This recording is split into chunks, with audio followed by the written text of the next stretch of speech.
श्रुतिस्मृतिपुराणानाम् आलयं करुणालयं नमामि भगवत्पादं शङ्करं लोकशङ्करं शङ्करं शङ्कराचार्यं केशवं बादरायणं सूत्रभाष्यकृतौ वन्दे भगवन्तौ पुनः पुनः।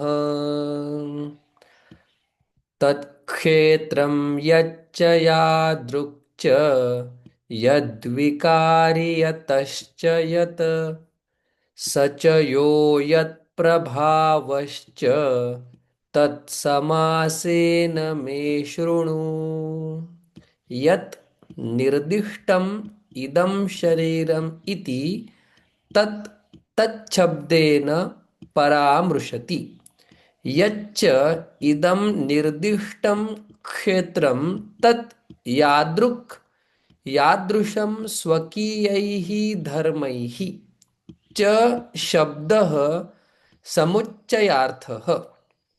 यद् विकारी यः विकारी यस्य तत् यद्विकारी यतः यस्मात् च यत् कार्यम् उत्पद्यते इति वाक्यशेषः।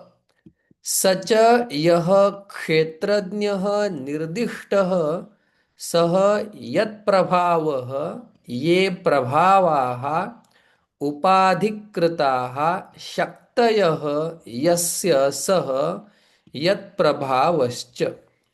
तत् क्षेत्रक्षेत्रज्ञयोः याथात्म्यं यथा विशेषितं समासेन संक्षेपेण मे मम वाक्यतः शृणु। श्रुत्वा अवधारय इत्यर्थः। तत् क्षेत्रक्षेत्रज्ञयाथात्म्यं विवक्षितं स्तौति श्रोतृबुद्धिप्ररोचनार्थम्। ऋषिभिर्बहुधा गीतं छन्दोभिर्विविधैः पृथक् स च यो ब्रह्मसूत्रपदश्चैव हेतुमद्भिर्विनिश्चितैः। ऋषिभिर्बहुधा गीतं छन्दोभिर्विविधैः पृथक् ब्रह्मसूत्रपदैश्चैव हेतुमद्भिर्विनिश्चितैः। ऋषिभिः वसिष्ठादिभिः बहुधा बहुप्रकारं गीतं कथितं।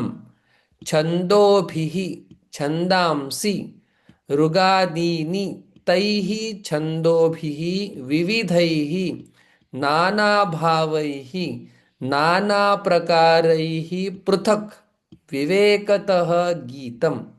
किंच ब्रह्मसूत्रपदैश्च एव ब्रह्मणः सूचकानि वाक्यानि ब्रह्मसूत्राणि तैः पद्यते गम्यते ज्ञायते इति तानि पदानि उच्यन्ते। तैः एव च क्षेत्रक्षेत्रज्ञयाथात्म्यं गीतम् इति अनुवर्तते। आत्मेत्येवोपासीत इति एवम् आदिभिः ब्रह्मसूत्रपदैः आत्मा ज्ञायते। हेतुमद्भिः युक्तियुक्तैः विनिश्चितैः निस्संशयरूपैः निश्चितप्रत्ययोत्पादकैः इत्यर्थः। स्तुत्या अभिमुखीभूताय अर्जुनाय आह भगवान्। महाभूतान्यहङ्कारः बुद्धिरव्यक्तमेव च इन्द्रियाणि दशैकञ्च पञ्चचेन्द्रियगोचराः। महाभूतानि महान्ति च तानि सर्वविकारव्यापकत्वाद् भूतानि च सूक्ष्माणि स्थूलानि तु इन्द्रियगोचरशब्देन अभिधायिष्यन्ते। अहङ्कारः महाभूतकारणम् अहं प्रत्ययलक्षणः। अहङ्कारकारणं बुद्धिः अध्यवसायलक्षणा। तत्कारणम् अव्यक्तम् एव च। न व्यक्तम् अव्यक्तम् अव्याकृतम् ईश्वरशक्तिः मम माया दुरत्यया इत्युक्तम्। एव शब्दः प्रकृत्यवधारणार्थः। एतावत्येव अष्टधा भिन्ना प्रकृतिः। च शब्दः भेदसमुच्चयार्थः। इन्द्रियाणि दश, श्रोत्रादीनि पञ्च, बुद्धि उत्पादकत्वात् बुद्धीन्द्रियाणि, वाक्पाण्यादीनि पञ्च, कर्मनिवर्तकत्वात् कर्मेन्द्रियाणि तानि दश। एकं च किं तत्? मनः। एकादशं संकल्पाद्यात्मकम्। पञ्च च इन्द्रियगोचराः शब्दादयः विषयाः। तानि एतानि सांख्याः चतुर्विंशतितत्त्वानि आचक्षते। इच्छा द्वेषः सुखं दुःखं, संघातश्चेतना धृतिः। एतत् क्षेत्रं समासेन सविकारमुदाहृतम्। इच्छा सज यत् जातीयं हेतुमर्थम् उपलब्धवान् पूर्वं, पुनः जातीयम् उपलभमानः तम् आदातुम् इच्छति सुखहेतुः इति। सा इयम् इच्छा अन्तःकरणधर्मः ज्ञेयत्वात् क्षेत्रम्। तथा द्वेषः यत् जातीयमर्थम् दुःखहेतुत्वेन अनुभूतवान्,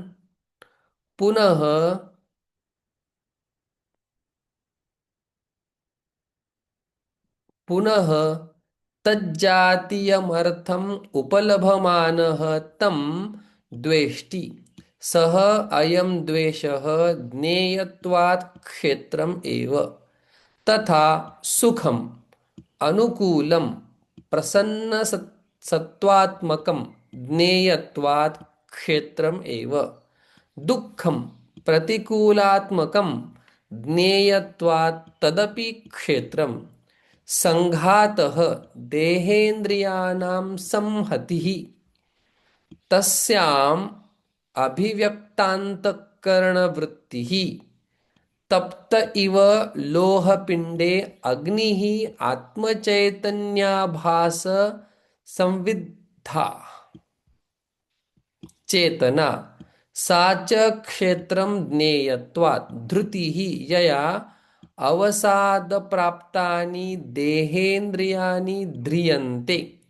सा च ज्ञेयत्वात् क्षेत्रम्। सर्वान्तःकरणधर्मोपलक्षणार्थम् इच्छादिग्रहणं यतः उक्तम् उपसंहरति। एतत् क्षेत्रं समासेन सविकारं सहविकारेण महदादिना उदाहृतम् उक्तम्। यस्य क्षेत्रभेदजातस्य संहतिः इदं शरीरं क्षेत्रम् इति उक्तम्। तत् क्षेत्रं व्याख्यातं महाभूतादिभेदभिन्नं धृत्यन्तम्। क्षेत्रज्ञः विशेषणः यस्य सप्रभावस्य क्षेत्रज्ञस्य परिज्ञानात् अमृतत्वं भवति तं ज्ञेयं यत्तत् प्रवक्ष्यामि इत्यादिना सविशेषणं स्वयमेव वक्षति भगवान्। अधुना तु तज्ज्ञानसाधनगणममानि ममानि ममानित्वादिलक्षणं यस्मिन् सति तज्ज्ञेय विज्ञाने योग्यः अधिकृतः भवति। यत्परः सन्न्यासी ज्ञाननिष्ठः उच्यते तम् अमानित्वादिगणं ज्ञानसाधनत्वात् ज्ञानशब्दवाच्यं विदधाति भगवान्।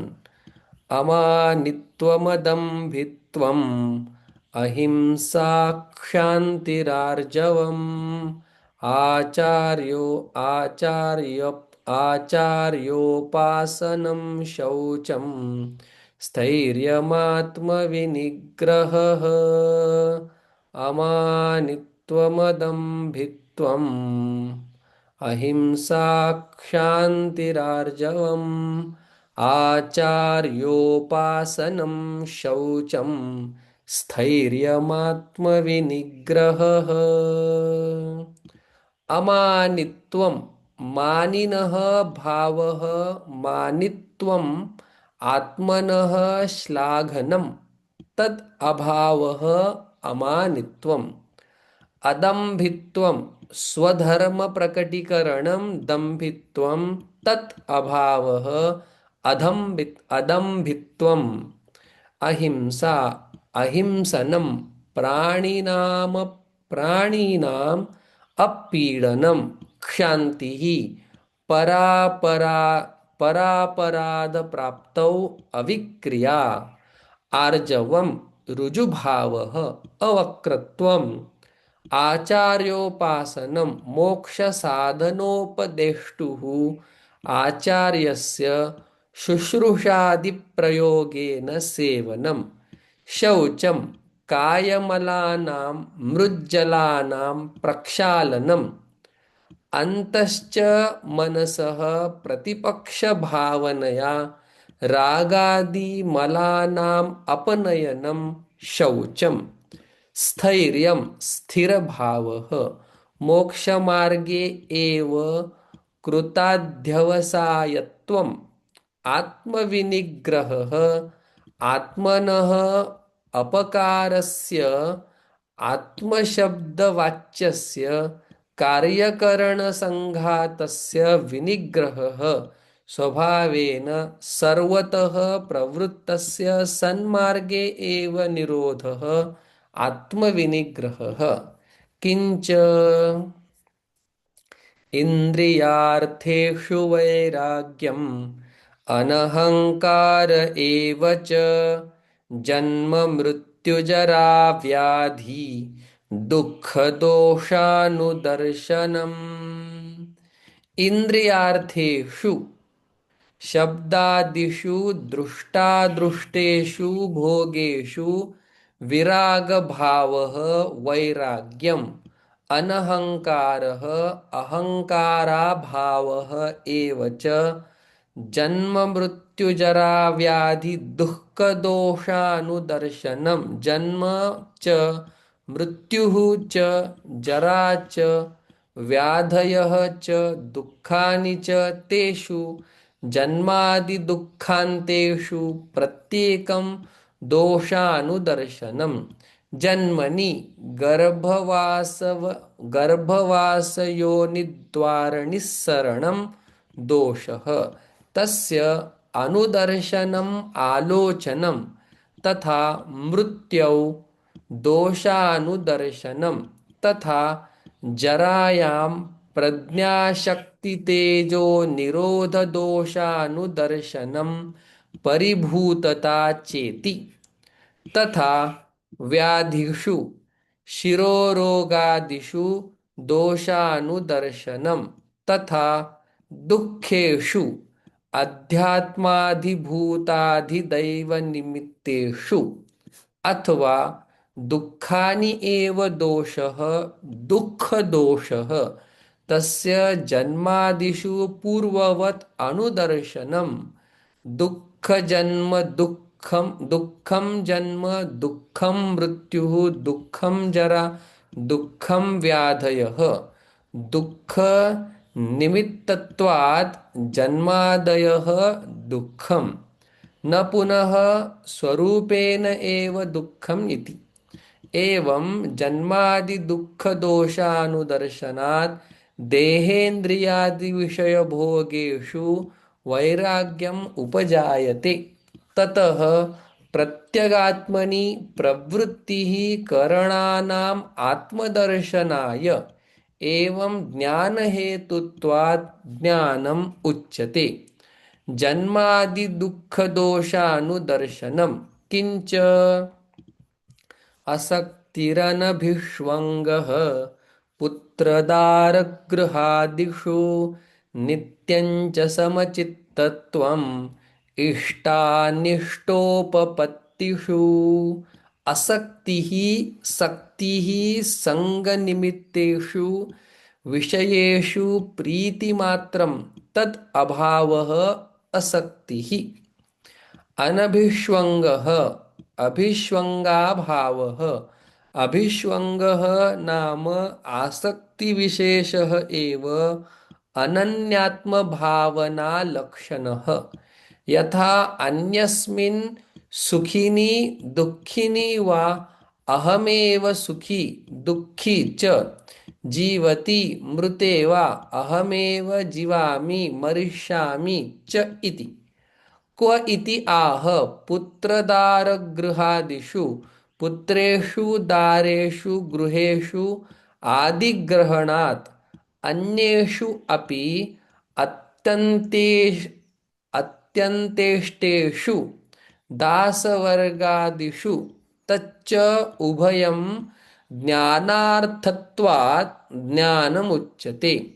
नित्यञ्च समचित्तत्वं तुल्यचित्तता। क्व इष्टानिष्टोपपत्तिषु इष्टानाम् अनिष्टानां च उपपत्तयः संप्राप्तयः तासु इष्टानिष्टोपपत्तिषु नित्यम् एव तुल्यचित्तता। इष्टोपपत्तिषु न रुष्यति न कुप्यति न च अनिष्टोपपत्तिषु तच्च एतत् नित्यं समचित्तत्वं ज्ञानम्। किंच मयि चानन्ययोगेन भक्तिरव्यभिचारिणी विविक्तदेशसेवित्वम् अरतिर्जनसंसदि। मयि च ईश्वरे अनन्ययोगेन अपृथक् समाधिना न अन्यः भगवतः वासुदेवात् परः अस्ति। अतः सः एव नः गतिः इत्येवं निश्चिता अव्यभिचारिणी बुद्धिः अनन्ययोगः तेन भजनं भक्तिः न व्यभिचरणशीला अव्यभिचारिणी सा च ज्ञानं विविक्तदेशसेवित्वं। विविक्तः स्वभावतः संस्कारेण वा अशुच्यादिभिः सर्पव्याघ्रादिभिश्च रहितः अरण्य नदीपुली नदीपुलिनदेवगृहादिभिर्विविक्तः देशः तं सेवितुं शीलम् अस्य इति विविक्तदेशसेवी। तद्भावः विविक्तदेशसेवित्वम्। विविक्तेषु हि देशेषु चित्तं प्रसीदति यतः ततः आत्मादिभावना विविक्ते उपजायते। अतः विविक्तदेशसेवित्वं ज्ञानम् उच्यते। अरतिः अमरणं जनसंसदि जनानां प्राकृतानां संस्कारशून्यानाम् अविनीतानां संसत् समवायः जनसंसत्।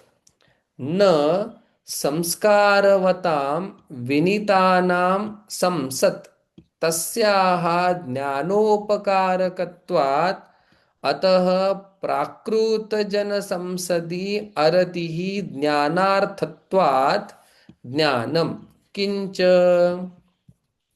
अध्यात्मज्ञाननित्यत्वं तत्त्वज्ञानार्थदर्शनम् एतज्ज्ञानमिति प्रोक्तम् अज्ञानं यदतोऽन्यथा।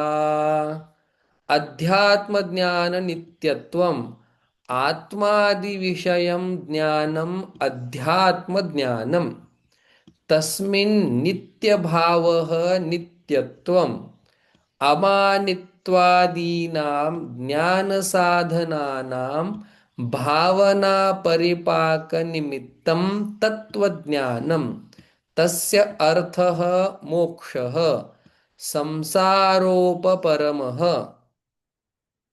संसारोपरमः तस्य आलोचनं तत्त्वज्ञानार्थदर्शनं तत्त्वज्ञानफलालोचने हि तत्साधनानुष्ठाने प्रवृत्तिः स्यात् इति।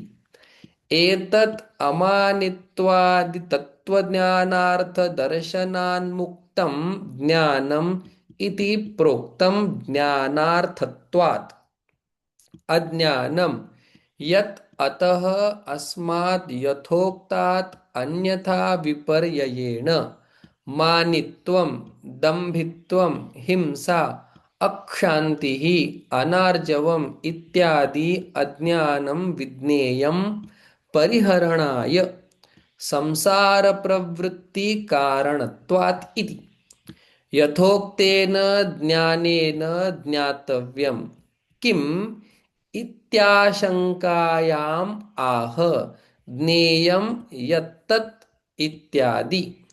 ननु यमाः नियमाश्च अमानित्वादयः न तैः ज्ञेयं ज्ञायते न हि अमानित्वादि कस्यचित् वस्तुनः परिच्छेदकं दृष्टम् सर्वत्र एव च यद्विषयं ज्ञानं तदेव तस्य ज्ञेयस्य परिच्छेदकं दृश्यते न हि अन्यविषयेन ज्ञानेन अन्यत् उपलभ्यते यथा घटविषयेण ज्ञानेन अग्निः नैष दोषः ज्ञाननिमित्तत्वात् ज्ञानम् उच्यते इति। हि अवोचाम ज्ञानसहकारिकारणत्वाच्च ज्ञेयं यत्तत् प्रवक्ष्यामि यज्ञात्वामृतमश्नुते अनादिमत्परं ब्रह्म न सत्तन्नासदुच्यते।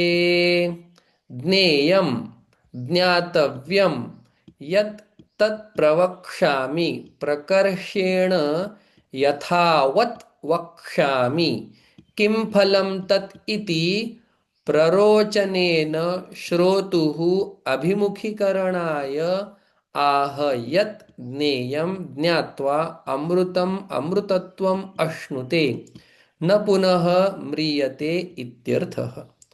अनादिमत् आदिः अस्य अस्ति इति आदिमत् न आदिमत् अनादिमत् किं तत् परं निरतिशयं ब्रह्म ज्ञेयम् इति प्रकृतम्। अत्र केचित् अनादिमत्परम् इति पदं छिन्दन्ति बहुव्रीहिणा उक्ते अर्थे मतुपः आनर्थक्यम् अनिष्टं स्यात् इति अर्थविशेषं च दर्शयन्ति। अहं वासुदेवाख्या पराशक्तिः यस्य तत् मत्परम् इति सत्यम् एवं सत्यमेवम् अपुनरुक्तं स्यात् अर्थः चेत् संभवति न तु अर्थः संभवति। ब्रह्मणः सर्वविशेषप्रतिषेधेन एव विजिज्ञापयिषितत्वात् न सत्तन्नासदुच्यते इति। विशिष्टशक्तिमत्वप्रदर्शनं विशेषप्रतिषेधश्च इति विप्रतिषिद्धम् तस्मात् मतुपः बहुव्रीहिणा समानार्थत्वे अपि प्रयोगः श्लोकपूरणार्थः अमृतत्वफलं ज्ञेयं मया उच्यते इति प्ररोचनेन अभिमुखीकृत्य आह न सत्तत् ज्ञेयम् उच्यते इति न अपि असत्तत् उच्यते ननु महता परिकरबन्धेन कंठरवेण उद्धुष्य ज्ञेयं प्रवक्ष्यामि इति अननुरूपमुक्तं न सत्तन्नासदुच्यते इति न अनुरूपम् एव उक्तं कथं सर्वासु हि उपनिषत्सु ज्ञेयं ब्रह्म न इति अस्थूलम् अणु अस्थूलम् अणणु इत्यादि विशेष प्रतिषेधेनैव निर्दिश्यते न इदं तत् इति वाचः अगोचरत्वात् ननु न तदस्ति यद्वस्तु अस्ति शब्देन उच्यते न उच्यते अथ अस्ति शब्देन नोच्यते नास्ति तज्ज्ञेयम् विप्रतिषिद्धं च ज्ञेयं तत् अस्ति शब्देन नोच्यते इति च न तावत् नास्ति नास्ति बुद्धिविषयत्वात् ननु सर्वाः बुद्धयः अस्ति नास्ति बुद्ध्यनुगताः एव तत्र एवं सति ज्ञेयम् अपि अस्ति बुद्ध्यनुगत प्रत्यय विषयं वा स्यात् नास्ति बुद्ध्यनुगत प्रत्यय विषयं वा स्यात् न अतीन्द्रियत्वेन उभय बुद्ध्यनुगत प्रत्यया विषयत्वात् यत् हि इंद्रियगम्यं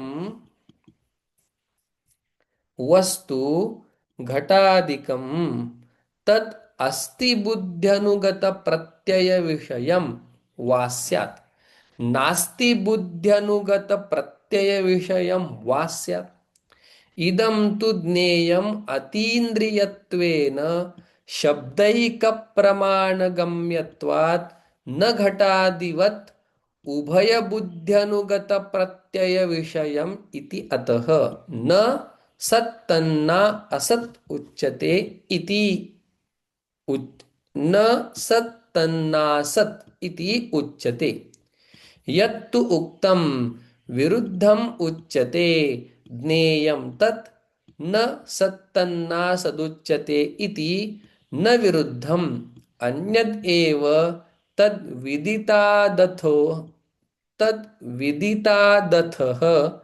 अविदितादधि अविदितादधि इति श्रुतेः श्रुतिरपि विरुद्धार्था इति चेत् यथा यज्ञाय शालामारभ्य यद्यमुष्मिन् लोके अस्ति यत् अमुष्मिन् लोके अस्ति वा न वा इति इत्येवम् इति चेत् न विदिताभ्याम् अन्यत्वश्रुतेः अवश्यविज्ञेयार्थ प्रतिपादनपरत्वात् यद्मुष्मिन् इत्यादि तु विधिशेषः अर्थवादः उपपत्तेश्च सदसादिशब्दैः ब्रह्म नोच्यते इति सर्वः हि शब्दः अर्थप्रकाशनाय प्रयुक्तः श्रूयमानश्च श्रोतृभिः जातिक्रियागुणसम्बन्धद्वारेण संकेतग्रहणसव्यपेक्षः अर्थं प्रत्याययति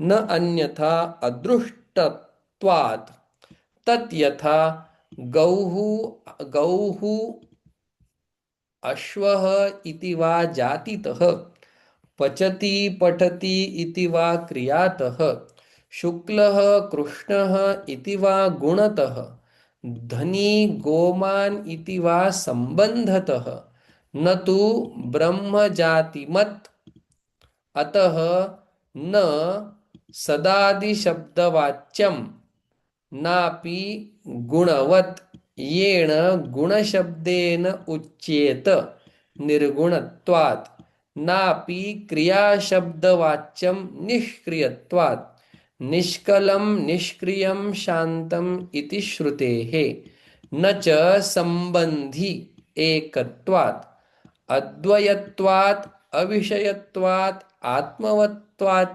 आत्मत्वाच्च न केनचित् शब्देन उच्यते इति युक्तम् यतः वाचः निवर्तन्ते इत्यादि श्रुतिभिश्च सच्छब्दप्रत्यया विषयत्वात् असत्त्वाशङ्कायां ज्ञेयस्य सर्वप्राणिकरणोपाधिद्वारेण तदस्तित्वं प्रतिपादयन् तदाशङ्कानिवृत्त्यर्थम् आह सर्वतः पाणिपादं तत् सर्वतोक्षिशिरोमुखं सर्वतः श्रुतिमल्लोके सर्वमावृत्य तिष्ठति सर्वतः पाणिपादं सर्वतः पाणयः पादाश्च अस्य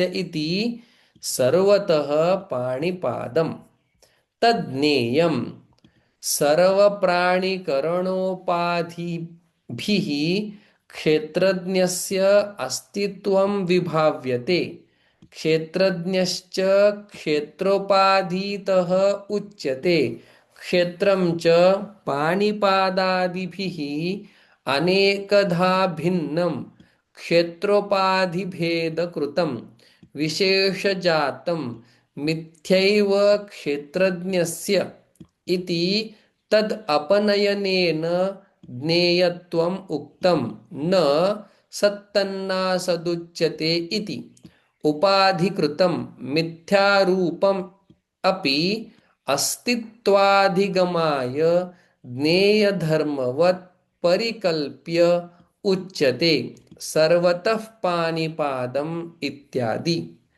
तथा हि संप्रदायविदां वचनम् अध्यारोपापवादाभ्यां निष्प्रपञ्चं प्रपञ्चते इति सर्वत्र सर्वदेहावयत्वेन गम्यमानाः पाणिपादयः ज्ञेयशक्तिसद्भावनिमित्तस्वकार्याः इति ज्ञेयसद्भावे लिंगाणि ज्ञेयस्य इति उपचारतः उच्यन्ते तथा व्याख्येयम् अन्यत् सर्वतः पाणिपादं तत् ज्ञेयं सर्वतोक्षिशिरोमुखं सर्वतः अक्षीणि शिरांसि मुखानि च यस्य तत् सर्वतोक्षिशिरोमुखं सर्वतः श्रुतिमत् इति श्रवणेन्द्रियं तत्तस्तत् यस्य तच्छ्रुतिमत् लोके प्राणिनिकाये सर्वम् आवृत्य संवाप्य तिष्ठति स्थितिम् उपलभते उपाधिभूतपाणिपादादीन्द्रियाध्यारोपणात् ज्ञेयस्य तद्वत्ता तद्वत्ताशङ्का मा भूत् इत्येवम् अर्थः श्लोकारम्भः सर्वेन्द्रियगुणाभासं सर्वेन्द्रियविवर्जितम् असक्तं सर्वभृच्चैव निर्गुणं गुणभोक्तृ च सर्वेन्द्रियगुणाभासं सर्वाणि च तानि इन्द्रियाणि श्रोत्रादीनि बुद्धीन्द्रियकर्मेन्द्रियाख्यानि अंतःकरणे च बुद्धिमनसि ज्ञेयोपाधित्वस्य तुल्यत्वात् सर्वेन्द्रियग्रहणेन गृह्यन्ते अपि च अंतःकरणोपाधिद्वारेणैव श्रोत्रादीनाम् अपि उपाधित्वम् इति अतः अंतःकरण बहिष्करणोपाधिभूतैः सर्वेन्द्रियगुणैः अध्यवसाय संकल्प श्रवण वचनादिभिः अवभासते इति सर्वेन्द्रियगुणाभासं सर्वेन्द्रियव्यापारैः व्यापृतम् इव तज्ज्ञेयम् इत्यर्थः। ध्यायतीव लेलायतीव इति श्रुतेः। कस्मात् पुनः कारणात् न व्यापृतम् एव इति गृह्यते इत्यतः आह सर्वेन्द्रियविवर्जितं सर्वकरणरहितम् इत्यर्थः। अतः न करणव्यापारैः व्यापृतं तज्ज्ञेयम्। यः तु अयं मंत्रः अपाणिपादो जवनो गृहीता पश्यत्यचक्षुः स शृणोत्यकर्णः इत्यादिः सः गुणानुगुण्य भजन शक्तिमत् तज्ज्ञेयम् इत्येवं प्रदर्शनार्थः न तु साक्षात् एव जवनादिक्रियावत्व प्रदर्शनार्थः। अंधो मणिम विन्दत् मणिम अविन्दत् इत्यादि मंत्रार्थवत् तस्य मंत्रस्य अर्थः। यस्मात् सर्वकरणवर्जितं ज्ञेयं तस्मात् असक्तं सर्वसंश्लेषवर्जितं।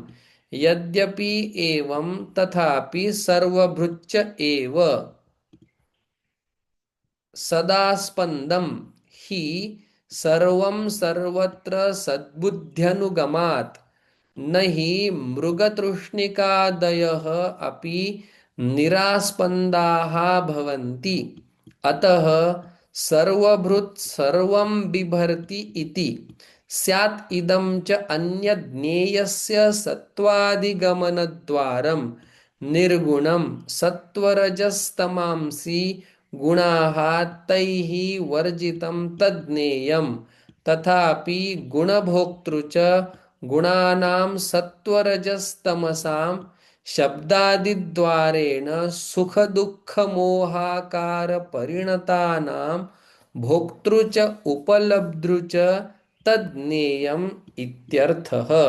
किंच बहिरन्तश्च भूतानाम् अचरं चरमेव च सूक्ष्मत्वात् तदविज्ञेयं दूरस्थं चान्तिके च तत्।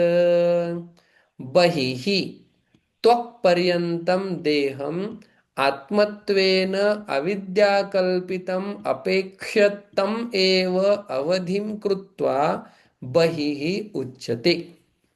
तथा प्रत्यगात्मानम् अपेक्ष्य देहम् एव अवधिं कृत्वा अन्तः उच्यते। बहिरन्तश्च इत्युक्ते मध्ये अभावे प्राप्ते इदम् उच्यते। अचरं चरमेव च यत् चराचरं देहाभासम् अपि तदेव ज्ञेयं यथा रज्जुसर्पाभासः।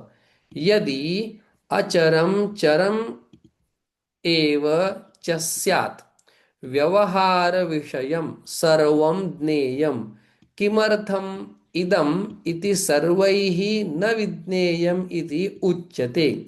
सत्यं सर्वाभासं तत् तथापि व्योमवत् सूक्ष्मम्।